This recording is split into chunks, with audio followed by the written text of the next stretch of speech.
नया माजी बनाया जा रहा है। माजी यानी इतिहास, अतीत।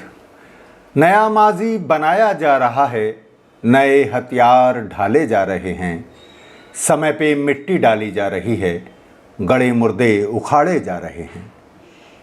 यही हुआ नागपुर में, नागपुर के महाल इलाके में सोमवार 17 मार्च को। नागपुर के महाल इलाके में विश्व हिंदू परिषद यानी वीएचपी और बजरंग दल ने मुगल शासक औरंगजेब की कब्र को हटाने की मांग को लेकर उग्र प्रदर्शन किया।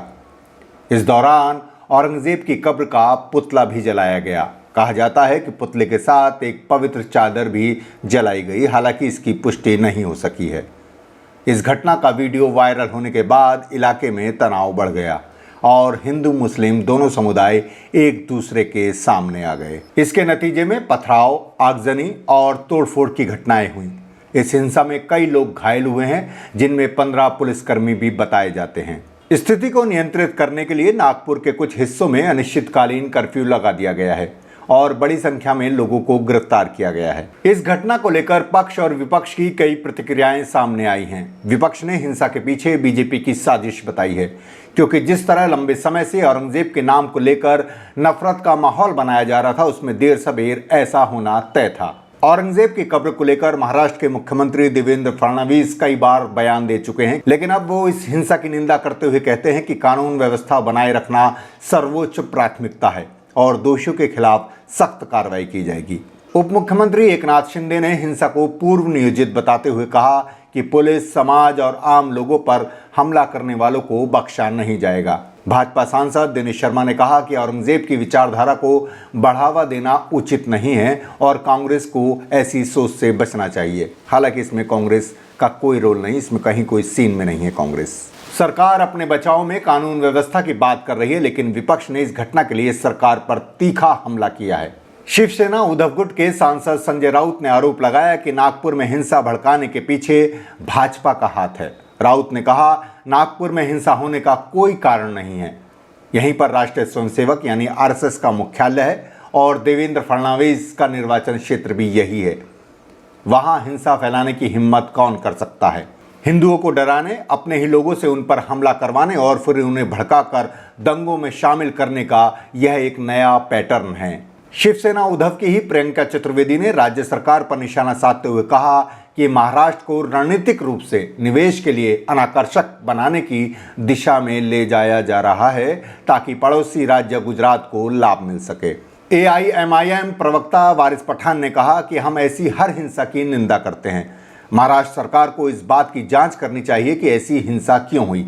उन्होंने यह भी कहा कि भाजपा 400 साल पुराने औरंगजेब के मुद्दे को उठाकर ध्यान भटका रही है। एआईएमआईएम महाराष्ट्र अध्यक्ष इम्तियाज जलील ने भी कहा कि किसी भी कीमत पर चाहे कुछ भी हो जाए, हमें शांति बनाए रखनी है। हमें राजनेताओं और मीडिया के गंदे खेल का शिकार नहीं बनना चाहिए। आइए इस समय एकजुट होकर खड़े हों। कांग्रेस ने भी इस पर तीखी प्रतिक्रिया दी है। कांग्रेस नेता पवन खेड़ा ने कहा कि सांप्रदायिक सद्भाव के 300 साल के इतिहास वाले शहर में इस तरह की अशांति कैसे हो सकती है। उन्होंने कहा कि कुछ राजनीतिक दल अपने फायदे के लिए जानबूझकर तनाव भड़काने का काम कर रहे हैं। कांग्रेस सांसद रेणुका चौधरी ने नागपुर हिंसा पर चर्चा के लिए राज्यसभा में कार्य स्थगन प्रस्ताव का नोटिस भी दिया। बहुजन समाज पार्टी के प्रमुख मायावती ने सरकार से उपद्रवी तत्वों के खिलाफ सख्त कार्रवाई करने की मांग की है। समाजवादी पार्टी के नेता राम गोपाल यादव ने कहा कि भाजपा यही चाहती थी और वही हो रहा है। आइए आपको औरंगजेब की मजार का ज्योग्राफिया भी समझा देते हैं। खुलदाबाद में औरंगजेब की मजार है। इसकी दूरी नागपुर से लगभग 480 किलोमीटर है। खुलदाबाद महाराष्ट्र के औरंगाबाद जिले में स्थित है, जिसका नाम बदलकर अब छत्रपति संभाजी नगर कर दिया गया है। यह अजंता और एलोरा की गुफाओं के आसपास है। आप जानते हैं कि औरंगजेब 17वीं शताब्दी का मुगल शासक था। अब देखिए कि 4 सदी बाद और 480 किलोमीटर दूर नागपुर इसको लेकर कैसे सुलग रहा है। तो क्यों ना कहा जाए कि इसे बाकायदा सुलगाया गया है। यह वही डिजाइन है जिसे लेकर जुमे और होली के नाम पर तनाव बना दिया गया, जिसे लेकर रामनवमी पर तनाव बनाया जाता है। यही वजह है कि विपक्ष कहता है कि भाजपा बुनियादी मुद्दों से ध्यान भटकाने के लिए ऐसे मुद्दों का सहारा लेती है। शायर और वैज्ञानिक गौहर रजा ने ठीक ही कहा है कि ये आरएसएस वाले बाबर को पीटते पीटते थक गए तो औरंगजेब को उठा लाए। मुर्दों से लड़ना माफी वीरों की आदत है। बेबाक भाषा की रिपोर्ट।